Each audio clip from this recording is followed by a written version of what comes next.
Bismillahirrahmanirrahim. Assalamualaikum warahmatullahi wabarakatuh. Salam sejahtera buat kita semua dan selamat siang. Terima kasih Sobat Belam dimanapun Anda berada. Semoga kita semuanya sehat, panjang umur dan bahagia selalu. Bahagia sekali hari ini. Beruntung sekali rasanya bisa berbincang dengan narasumber yang muda, berbakat, cantik pula, Masya Allah. Kemudian kita sempat bertemu ya di Hotel Claro kemarin.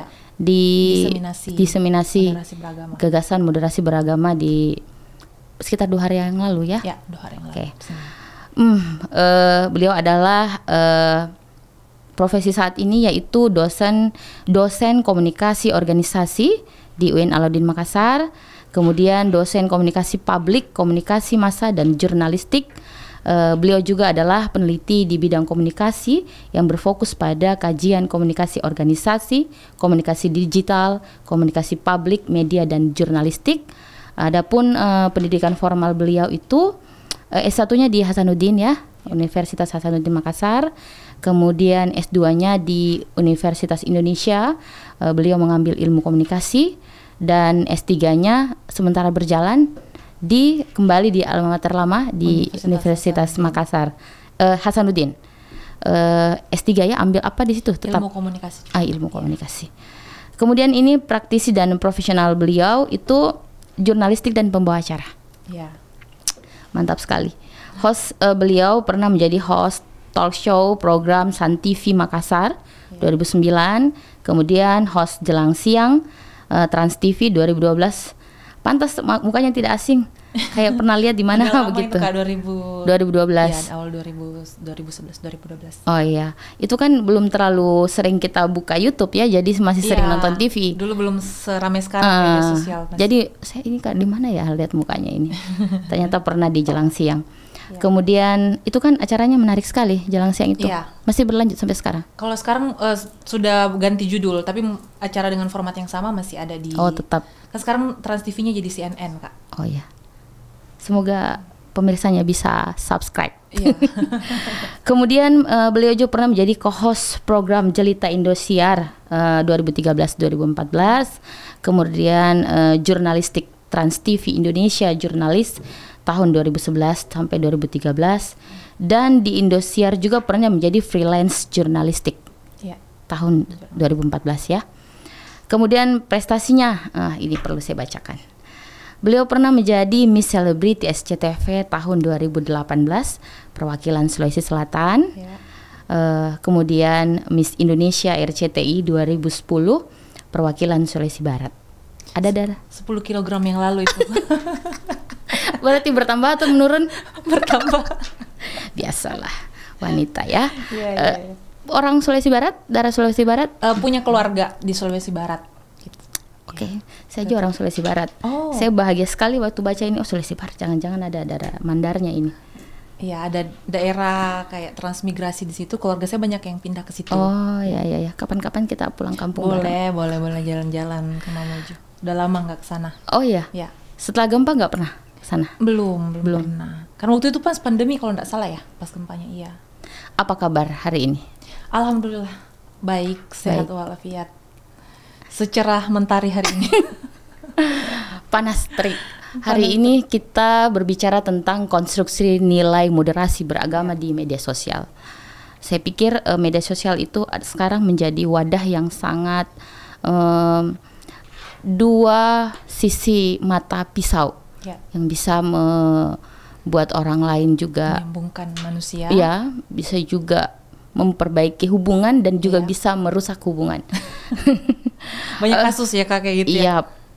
Soalnya kan sekarang filter untuk melihat media sosial itu kan semua ada di media sosial. Sudah sulit lagi kita membedakan mana yang baik dan mana yang buruk. Betul. Apalagi kalau sudah dikemas dengan sedemikian apik. Iya. Hari ini kita bicara tentang konstruksi, otomatis kita bicara tentang bagaimana membangun moderasi beragama di Indonesia. Mengapa moderasi beragama itu penting menurut saya panggil Ibu Riri? Boleh, Riri, boleh. Adik Riri, boleh. Kakak Riri juga boleh. Oke, silakan. Baik, Pertama kita berangkat dari pentingnya moderasi beragama itu dulu ya Kak. Yang pertama adalah keragaman kita di Indonesia ini dan juga di dunia ya, kita diciptakan beragam di dunia itu adalah kita melihatnya sebagai suatu anugerah, suatu pemberian dari Allah Subhanahu Wa Taala. Karena kalau Tuhan menghendaki kita untuk sama gitu, untuk seragam semuanya, maka Tuhan bisa dengan mudah untuk menciptakan manusia itu seragam. Tapi bagaimana kita bisa beragam di dunia ini itu adalah juga dari kehendak Tuhan. Jadi ketika kita berusaha untuk menyeragamkan apa yang ditakdirkan oleh Tuhan kepada kita itu berbeda, maka itu bisa jadi kita adalah mengindikasikan bahwa kita mengingkari begitu apa yang sudah ditakdirkan Tuhan kepada kita.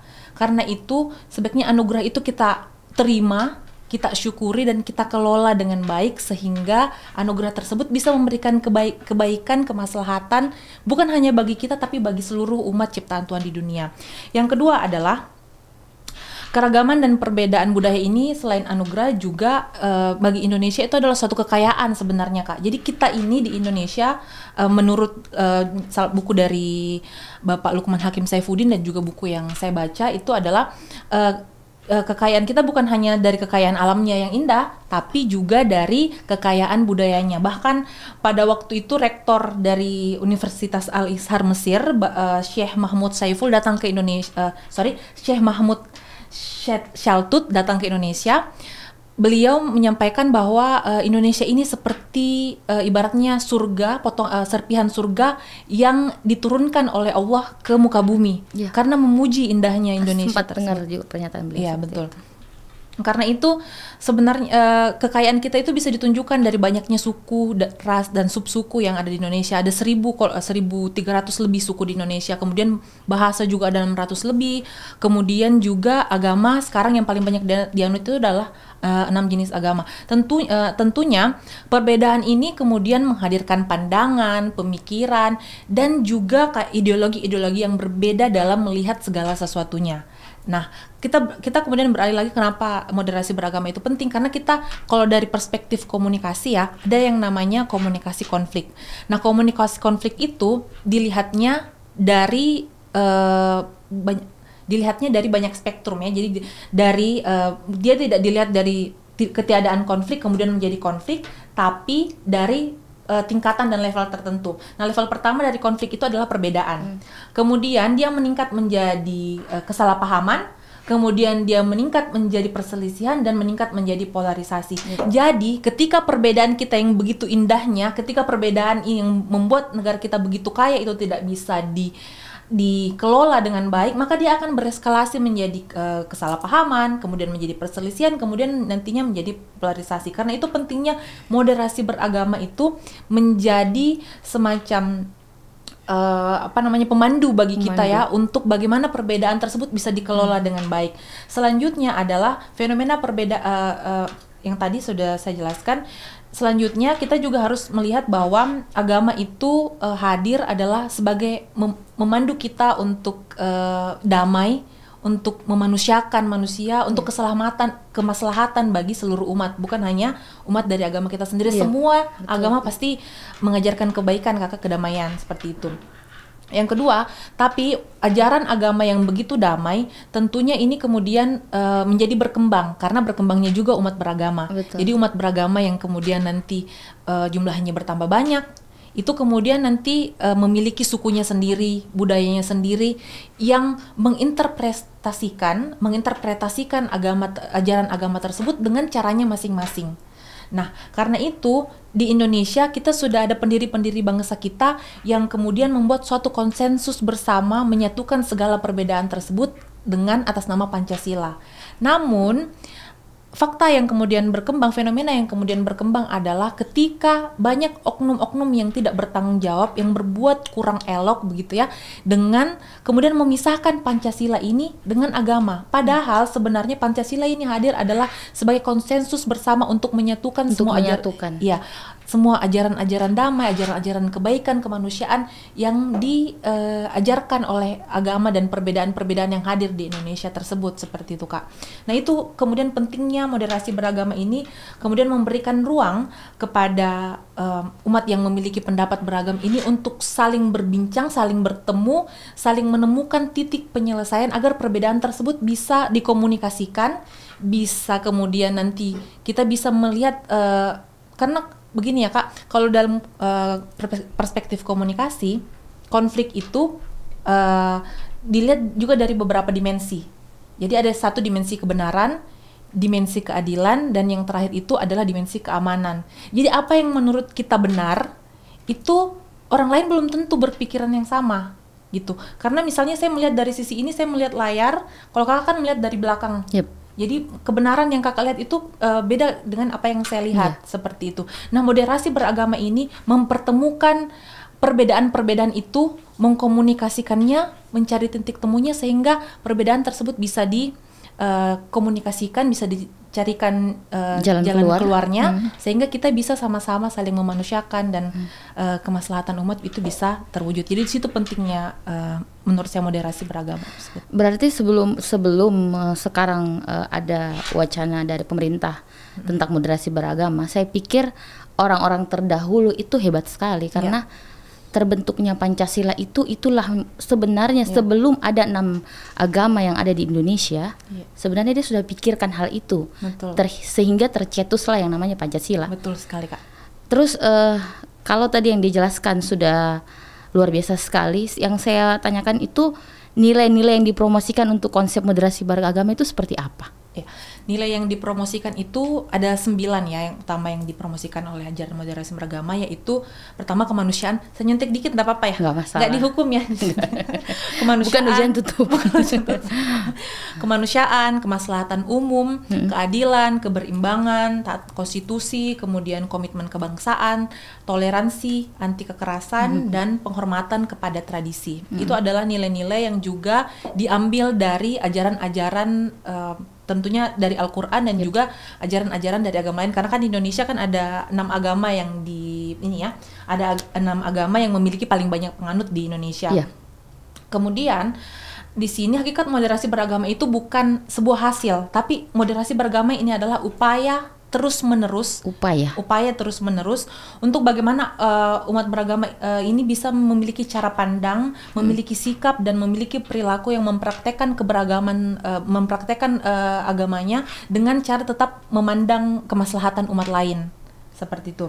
Jadi dia adalah cara sikap, pandang, praktek, dan beragama yang tetap melihat berpandangan pada kehidupan bersama. Jadi menurut juga apa yang disampaikan oleh Bapak Lukman Hakim Saifuddin adalah bahwa ketika kita beragama dalam konteks diri kita sendiri, begitu ya, kita nggak apa-apa kalau kita mau berekspresi beragama, kalau misalnya masih dalam diri kita sendiri, itu kita mau beragama dengan kita mau sholat berapa kali, kita mau sholat seperti apa, mau berpakaian seperti itu, tidak apa-apa. Tapi ketika kita berada di luar, kita berkomunikasi dengan umat lain, dengan orang lain, itu sebaiknya kita juga memperhatikan kemaslahatan mereka. Betul. Kita juga bisa melihat perbedaan itu sebagai suatu kekayaan, sebagai sesuatu yang memang sudah ditakdirkan anugerah dari Tuhan. Betul. Dan kita memperlakukan orang lain dengan manusiawi dan adil, juga berimbang, dan juga menghormati tradisi-tradisi yang mungkin berbeda dengan apa yang kita pahami atau yang apa kita tumbuh dengan tradisi tersebut, seperti itu Kak. Kalau menurut saya panggil Dinda ya, Dinda Riri, bagaimana nilai dan pesan itu dikonstruksikan? Nah, bagaimana nilai? Jadi tadi sudah nilai dari moderasi beragama. Kemudian ketika kita mau pandangan moderasi beragama ini kan suatu upaya terus-menerus ya Kak, untuk kita moderasi beragama ini bisa hadir di tengah kita masyarakat sehingga tercipta yang namanya kehidupan damai, rukun, sejahtera dengan perbedaan yang ada seperti itu ya. Nah, ketika kita mau menyampaikan pesan moderasi beragama tersebut, tentunya kita membutuhkan media. Kadang bisa media misalnya melalui podcast seperti ini, kemudian juga menggunakan media massa yang arus utama, televisi, koran. Ada juga yang sekarang sedang marak tentunya yang dekat juga dengan kehidupan kita sehari-hari, yaitu media sosial. Nah, mungkin saya di sini berusaha untuk menyambungkan ya Kak, bagaimana konstruksi nilai, konstruksi pesan itu terutama dalam konteksnya di media sosial itu tadi. Nah, yang pertama, saya menjelaskan dulu sebelum makna itu dikonstruksi adalah kita lihat dulu sebelum makna itu dikonstruksi kita harus melihat individu atau seseorang itu dari realitas sosialnya, dari kenyataan-kenyataan hidup yang dilalui oleh seseorang gitu. Realitas sosial itu terbagi atas 3. Yang pertama adalah realitas sosial objektif. Jadi realitas sosial objektif itu ketika misalnya saya berada di tengah-tengah masyarakat yang berbeda dengan saya. Misalnya saya ini kan sukunya Makassar ya, sukunya Makassar, terus saya agamanya Islam. Kemudian saya dibesarkan di tengah-tengah suku Makassar dan beragama Islam. Kemudian ketika saya misalnya waktu itu S2 saya kuliah di UI di Jakarta, saya kemudian berada di tengah-tengah masyarakat yang budayanya berbeda dari saya. Kebanyakan ada yang Betawi, ada yang Jawa, ada juga yang dari Sumatera. Itu adalah realitas sosial yang saya hadapi. Perbedaan budaya dari di mana perbedaan budaya dari di mana saya tumbuh dan berkembang gitu. Perbedaan budaya dari mana, ya itulah yang namanya realitas sosial. Kemudian ketika saya sudah mulai menunjukkan simbol, menunjukkan respon, hanya sekedar respon saja ya, belum saya mengharapkan respon balik dari orang lain gitu, itu kemudian menjadi realitas simbolik. Jadi misalnya kalau dalam konteks media sosial seperti ini, realitas sosial saya di media sosial, misalnya saya di media sosial menemukan suatu pandangan budaya yang berbeda, pandangan beragama yang berbeda dari yang biasa saya alami dalam kehidupan sehari-hari. Kemudian realitas simbolik saya adalah ketika saya mulai memberikan respon. Jadi kalau misalnya ada yang menurut saya senang gitu, saya menanggapinya dengan positif, mungkin mirip dengan budaya saya di Makassar atau cara saya dididik pada saat masih kecil, itu saya kemudian menekan tombol likes di media sosial tersebut. Atau ada yang menurut saya kayak, wah ini kayaknya terlalu liberal ya, oh ini kayaknya terlalu ekstremis deh, tidak sesuai dengan bagaimana saya diajarkan atau dididik dari kecil. Kemudian saya menekan tombol dislike. Saya misalnya kayak di Facebook ada kan tombol kayak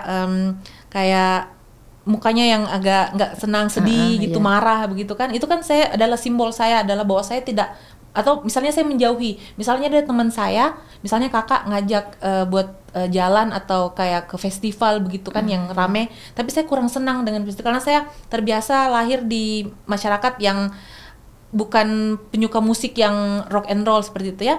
Kemudian saya menunjukkan simbol bahwa saya tidak terlalu menyukai itu dengan saya menolak untuk pergi. Kemudian saya juga tidak mau bergabung ketika ada acara misalnya dengan teman-teman saya. Seperti itu adalah simbol, itu adalah realitas simbolik. Nah, ketika saya sudah mulai menyampaikan pendapat saya dan sudah mulai dibalas dan sudah ada interaksi sosial, kemudian itu menjadi realitas sosial subjektif. Jadi saya sudah menyampaikan bahwa saya tidak suka. Saya tidak suka ketika orang berbicara kepada saya dengan logat Jakarta karena saya terbiasa dengan logat Makassar. Atau saya tidak suka kalau diajak makan makanan yang misalnya terlalu pedas karena saya terbiasa di Makassar makan makanan yang bumbunya kaya tapi tidak terlalu pedas. Seperti itulah. Jadi itu realitas sosial ketika saya sudah mulai menyampaikan ide saya kemudian ditanggapi oleh orang lain, saya sudah menunjukkan bahwa inilah realitas sosial saya, dan realitas sosial saya tersebut kemudian nanti menjadi realitas sosial subjektif saya itu kemudian nantinya menjadi realitas sosial objektif orang lain. Itu jadi kembali lagi, jadi dia kayak berputar gitu ya Kak. Jadi Dinda Riri kalau misalkan tipe orang seperti apa kalau misalkan ada konten-konten artis misalkan ya yang kurang baik, memberikan contoh, tipe orang yang langsung komen atau memberikan emoticon apa begitu? Nah awalnya ketika saya masih belum, kan waktu di Jakarta saya tuh hampir kayak 7 tahun ya Kak di Jakarta. Lama ya? Iya lumayan, karena saya sempat kerja juga. Nah jadi ini contoh dari diri saya sendiri ya. Waktu saya awal di sana saya masih melihat masih cenderung reluctant, jadi menolak begitu perbedaan tersebut. Saya menjauhi karena tidak terbiasa. Saya terbiasa dengan kultur teman-teman saya di Makassar yang mungkin saya tidak perlu menyebutkan secara spesifik perbedaannya ya, karena mungkin nanti takutnya ada yang merasa ofensif atau bagaimana. Cuman berbeda memang. Ada perbedaan, bukan yang perbedaan yang signifikan, tapi ada perbedaan. Dan awalnya saya menolak. Cuman karena saya bekerja, kemudian saya menempuh pendidikan di sana, saya kemudian lama-kelamaan saya sudah mulai terbiasa beradaptasi dengan nilai-nilai yang baru yang muncul di situ, cara bergaul, kalau di sana kan kalau saya tumbuh itu berkembang, omongannya itu kan cenderung tidak ada bagaimana ya? kita akrab pun itu tidak mengeluarkan kata-kata yang gimana ya Kak? Seperti orang sini kan yang ramah banget begitu. Iya, kalau di Makassar kan misalnya kita sedekat apapun itu kita tidak mengucapkan kata-kata yang gimana Kurang ya, baik kayak negatif kan biasa ada kalau misalnya kita sudah terlalu dekat sama orang kita kan keluar istilah-istilah yang inilah ya, mungkin kesannya kalau orang lain itu yang dekat itu jadi negatif. Tapi kalau di Makassar, kalau saya sendiri saya tidak pernah begitu, sedekat apapun saya tidak pernah mengeluarkan kata-kata negatif begitu. Nah, kalau di Jakarta itu begitu, kalau kita dekat justru mengeluarkan kata-kata itu. Iya, Gitu. kata-kata negatif seperti itu. Tapi mungkin tidak semuanya ya, mungkin Iya, hanya di oke. lingkungan pergaulan saya waktu itu. Nah, itu kemudian kan saya kaget, tapi kemudian lama-lama karena saya bekerja di situ saya jadi terbiasa kan, itu sudah menjadi realitas sosial objektif saya, jadi saya sudah tidak merasakan tidak nyaman lagi. Menerima perbedaan Sudah menerima perbedaan itu, kemudian karena saya berproses di situ, jadinya saya bisa menerima perbedaan itu, dan saya sudah tidak lagi terlalu sempit memandang perbedaan itu sebagai sesuatu yang semua orang harus harus sama dengan saya, tapi saya juga menjadi pemikiran saya terbuka. Jadi berbeda kalau misalnya kita tumbuh dan berkembang dengan budaya yang sama dengan kita, dengan budaya yang berbeda, itu berbeda sekali bagaimana penerimaan kita pada hal-hal yang butuh berbeda waktu dengan kan, butuh waktu. Tentunya butuh waktu. Tentunya itu sebenarnya alamiah ya Kak. Betul, Alamiah. Kita tidak bisa memaksakan orang untuk langsung bisa. Jadi alamiah, betul. Kalau di media sosial kan kadang-kadang ada beberapa orang kan mencari duit sekarang lewat media sosial kan. Kadang-kadang artis seperti itu ya. Bukan juga artis ya, ada beberapa telegram atau dan. Kalau saya sih tipe orang yang saya tidak kadang-kadang mau komen gitu. Ngapain saya komen ya? Kalau saya komen tentu viewersnya dia lebih bertambah lagi kan. Iya. Ya udahlah, hapus lagi. Kalau itu kita kadang komen juga enggak? Biasanya saya jarang sih Kak, jarang komen. Karena saya cuman kadang mungkin karena saya banyak membaca literatur mengenai kalau saya ini terlalu banyak komen misalnya, atau saya terlalu banyak likes misalnya, ini itu akan undang-undangnya ya. akan sering muncul kan. Oh iya betul. Konten-konten tersebut. Jadi kalau misalnya saya tidak terlalu tidak terlalu suka dengan konten diabaikan itu, saja. saya abaikan karena takutnya nanti itu akan masuk di dalam track record algoritma saya. Kemudian nanti akan sering muncul. Jadi akan menimbulkan hal yang agak tidak kurang menyenangkan ketika membuka sosial media. Betul. Keunggulan media sosial dalam mengkonstruksi nilai moderasi. Keunggulan media sosial yang pertama begini. Media sosial itu kan dia kemudahan untuk mengaksesnya. Oke. Jadi dia juga adalah suatu media yang gratis kan. Iya. Semua orang bisa mengakses, tua, muda, mau nggak perlu modal yang besar gitu. Cukup modal kuota internet, bikin akun sudah bisa mengakses. Itu pertama. Yang kedua, media sosial itu dia memunculkan suatu lingkungan komunikasi di mana penggunanya itu bisa berinteraksi. Kalau bedanya dengan media arus utama gitu, media televisi, koran itu kan satu arah ya Kak. Jadi dari organisasi media tersebut kepada pembacanya, kepada viewersnya, kepada pemirsanya, itu mereka menyampaikan informasi tapi pemirsanya cenderung tidak bisa merespon balik.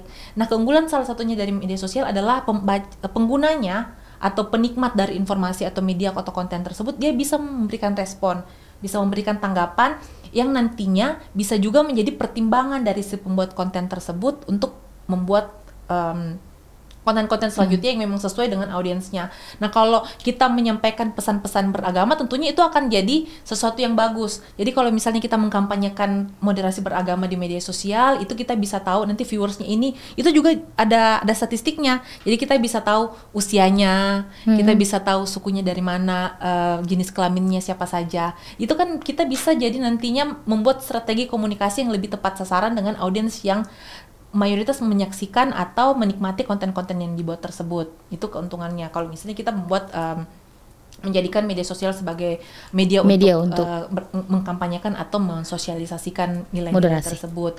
Selanjutnya ya media sosial itu kan karena sekarang itu penggunanya sudah kalau nggak salah 4 miliar lebih ya di seluruh dunia. Itu sangat banyak sekali publik yang bisa kita jangkau. Bukan cuma dari Indonesia, dari luar negeri juga bisa kita jangkau, dan kalaupun kita menggunakan bahasa Indonesia, dia kan bisa mentransliterasi. Betul. Dia bisa mentransliterasi. Jadi kalau kita mau menanamkan nilai-nilai moderasi beragama bukan hanya ke orang Indonesia, tapi juga kita menyebarkan bahwa nilai moderasi beragama ini sudah ada di Indonesia dan sekarang sudah sangat getol untuk disosialisasikan, untuk dikampanyekan seperti itu. Jadi orang luar juga tahu bahwa Indonesia sekarang sudah sangat terbuka, sudah sangat open minded, sudah sangat menghargai perbedaan toleransi. Dan ya kemanusiaan dan juga kemaslahatan dari umat-umatnya. Kemudian Lanjut. ya, kemudian keuntungan lainnya adalah sosial media itu sendiri juga salah satu platform yang penggunanya itu bisa bebas untuk berekspresi, bebas untuk menuangkan kreativitasnya gitu kan. Kalau di media yang sebelumnya kan tidak semua orang bisa berekspresi kan, karena ada dia terkurasi, jadi dia harus melalui beberapa tahapan dulu untuk bisa disiarkan. Kalau di media sosial semua orang bisa berkreasi, bisa menyampaikan satu pesan-pesan moderasi beragama, pesan-pesan agama, pesan-pesan kemanusiaan dan lain sebagainya itu dengan kreativitasnya sendiri yang membuat viewers, membuat penggunanya itu lebih tertarik, lebih senang seperti itu kan. Jadi, nah itulah juga gunanya tadi yang suatu saluran interaktif tadi. Jadi kalau misalnya viewersnya senang, itu dia bisa kembali membuat konten yang sama dengan lebih kreatif tentunya. Seperti itu. Itu keuntungan yang dimiliki oleh sosial media, terutama sebagai media untuk mengkampanyekan, mensosialisasikan nilai-nilai moderasi beragama tadi. Ya. Kemudian kita kan sudah panjang lebar nih masalah media sosial. Tantangan yang dihadirkan oleh media sosial dan dampaknya dari tantangan itu kira-kira apa? Tantangannya. Jadi kalau tadi keuntungannya, kita sekarang balik ke tantangannya. Nah, informasi yang disampaikan di media sosial tersebut adalah informasi yang ketika sampai di publik itu kita sudah tidak bisa kontrol lagi. Jadi misalnya kita sudah siarkan nih kontennya, itu kita tidak bisa kita tarik lagi. Kita sudah tidak bisa lagi mengontrol kira-kira nanti publik mau menginterpretasikannya seperti apa, mau mengkonstruksi makna-makna nilai-nilai yang kita sampaikan dari konten tersebut itu seperti apa. Itu di luar kontrol kita. Itu menjadi tantangannya. Betul.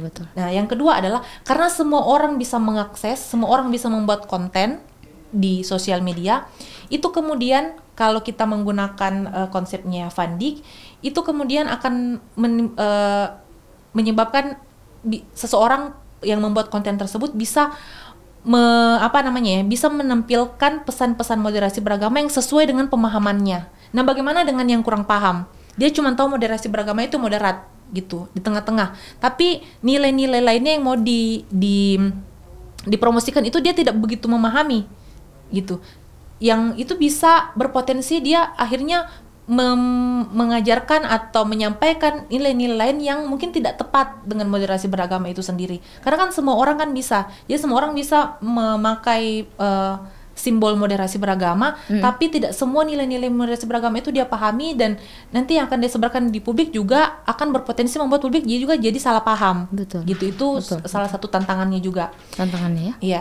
Yang ketiga adalah tantangan dari media sosial ini itu tadi, bagaimana agar moderasi beragama ini bisa dijelaskan dengan, karena kan sangat Kak, kalau misalnya si pembuat konten atau yang menyebarkan konten tersebut tidak memahami apa itu ekstremis, apa itu liberal, kemudian nanti dia membuat pembuat konten ini kan dia juga punya latar belakang berbeda, punya latar belakang pendidikan berbeda, ekonomi yang berbeda, kemudian dia juga lahir dari budaya yang berbeda.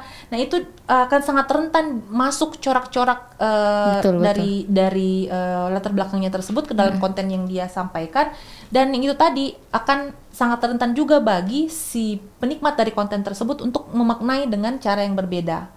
Seperti itu. Itu yang sebenarnya sangat jadi tantangan yang sangat besar dari menyampaikan informasi, mengkampanyekan sesuatu pesan di media sosial itu sendiri. Gitu. Terus kira-kira apa upaya dalam menghadapi tantangan tersebut? Upaya menghadapi tantangan tersebut pasti ini banyak ya. Ya, banyak sekali. Terus sebenarnya. sepengetahuan Dinda Riri nih, sepanjang mempelajari ilmu komunikasi dan jurnalistik, kira-kira upayanya apa?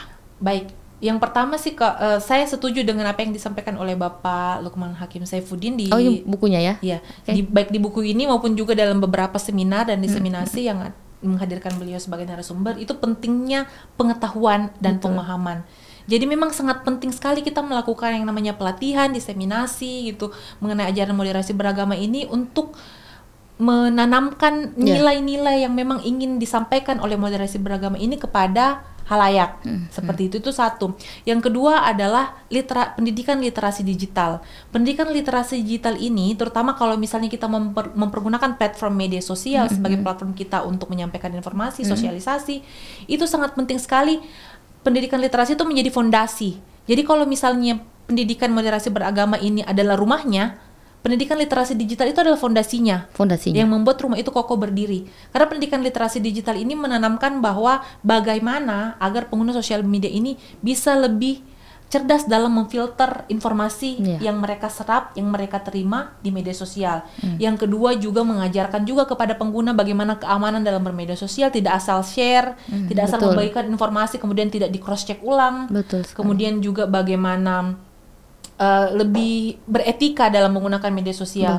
Beretika itu dalam artian ya dia tahu batasan apa yang bisa di-share dan apa yang tidak. Kemudian ketika literasi digital ini sudah tertanam, masyarakat pengguna sosial media ini sudah memahami bagaimana menggunakan media sosial dengan cerdas, dengan sebaik mungkin. Kemudian ketika kita mengajarkan moderasi beragama itu mereka akan lebih bijak dalam menyampaikan informasi-informasi terkait keagamaan, terutama juga lebih lebih cerdas dalam menyampaikan pesan-pesan moderasi beragama sehingga pesan-pesannya, nilai-nilainya yang ingin disampaikan itu bisa betul-betul sampai kepada pemirsa atau halayak yang mengkonsumsi pesan-pesan tersebut.